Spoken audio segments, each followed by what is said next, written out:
Friday, October 24th, 2014.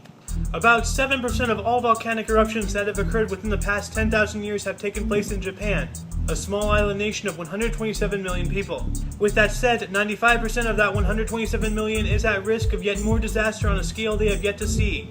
Research released by Kobe University has revealed that a major volcanic eruption may be imminent within the next 100 years. Now, for those of you who know me, you know I have less than a positive view on most women in my generation, and this next story illustrates one of the reasons. Women in southern Sudan are thinking of forming an alliance to deny intercourse with their men until the men bow to the women's will. Yes, the will is just wishing for all the fighting and strife to end, but everyone has their reasons of doing things. Denying sex and using your vagina as a weapon will only infuriate the men more, potentially causing the fighters to leave these women. Everyone has the right to think for themselves and do what they think is right, yes, but denying a basic thing of nature is just satanic.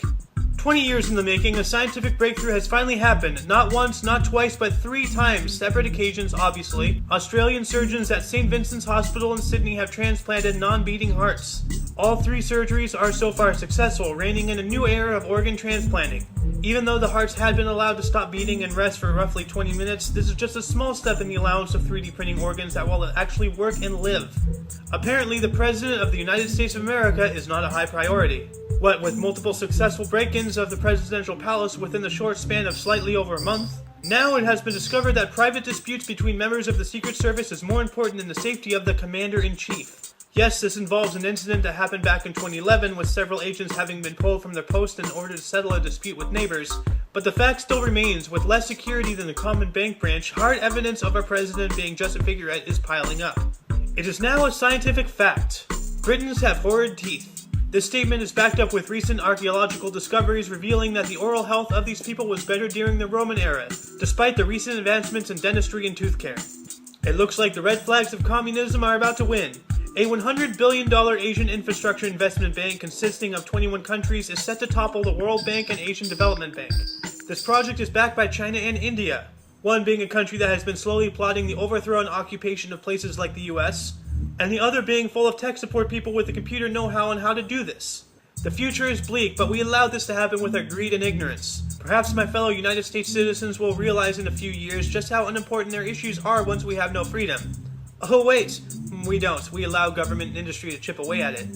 Alaska, the last frontier of the U.S. Known as the South of the North, what with a populace stupid enough to elect brainless people, well, the state that can see Russia from its back porch may finally be growing a brain. Due to years of ignorance, native tongues of the indigenous peoples living in that area are slowly vanishing. So, in an attempt to save them, officials of Alaska have finally officially recognized these languages via signing a bill to do so. Which brings me to this thought. Do we really need documents and legal mumbo-jumbo to keep cultures alive? Today from the past. In 2008, nicknamed Bloody Friday, today just 6 years ago saw many of the world's stock exchanges experience the world's worst declines in their history, with drops of around 10% in most indices. In 2007, Chang'e-1, the first satellite in the Chinese lunar exploration program, was launched from Xiaoxing Satellite Launch Center. In 2003, Concorde made its last commercial flight. In 1990, Italian Prime Minister Giulio Andreotti revealed to the Italian Parliament the existence of Gladio, the Italian stay-behind clandestine paramilitary NATO army, which was involved in false flag terrorist attacks implicating communists and anarchists as part of a strategy of tension from the late 1960s to early 1980s.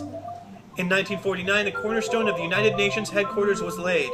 In 1946, a camera on board the V-2 No. 13 rocket took the first photograph of Earth from outer space. In 1945, the United Nations was officially founded. In 1943, the Provisional Government of Free India formally declared war on Britain and the U.S.A. In 1939, the New York Stock Exchange crashed. This event is now known as Black Thursday. In 1926, Harry Houdini did his last performance at the Garrick Theater in Detroit. In 1901, Annie Edson Taylor became the first person to go over Niagara Falls in a barrel. In 1861, the first transcontinental telegraph line across the U.S. was completed, spelling the end for the 18-month-old Pony Express. And in 1851, William Lassell discovered the moons Umbriel and Ariel orbiting Uranus. Damn, son, your butt's so big it has other butts rotating around it. Births, PewDiePie, 1989. Deaths, Rosa Parks, 2005. Gene Roddenberry, 1991. Geek News. Premiering on Halloween this year, the Halo 2 documentary is set to include never publicly seen before story elements and videos from Halo 2 Anniversary, which in itself is part of the upcoming Halo Master Chief Collection.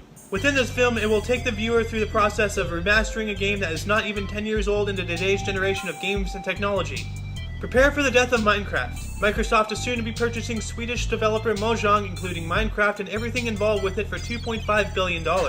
Knowing how Microsoft does things with the clever spy everyone with an Xbox One now has in their homes, be prepared for unthinkable horror things to be done to the blocky game.